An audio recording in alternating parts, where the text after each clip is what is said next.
في اعجاب بقى بيكون حقيقي مش مزيف. يبقى بنسبة كبيرة بقى هنا هيجي الحب. ولازم نكون عارفين في فرق ما بين الاعجاب والحب.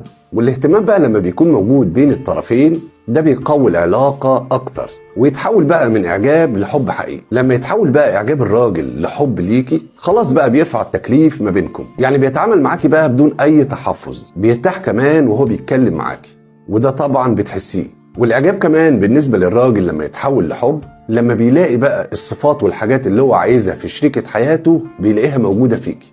يبقى الطرق كمان اللي المفروض انت تعمليها ده لما يكون في اعجاب حقيقي من الراجل ده ليكي مش لأي حد، المفروض انك تهتمي بيه، خليكي صادقة بقى في كل شيء معاه وساعتها بقى هتكون في ثقة ما بينكم. حاولي تعرفي بقى المواصفات اللي عايزها في شريكة حياته وحاولي بقى انك تكتسبيها او تخليها فيك. مثلا لو من مواصفات شريكة حياته ان عايز زوجة تحب البيت والأسرة، مفترض انك تأهلي نفسك على ده. بيحب كمان واحدة فرفوشة، خليكي انت كده بس تكتسبيها فعلا بقى ما تكونش تمثيل، وهكذا. وبالتوفيق ان شاء الله.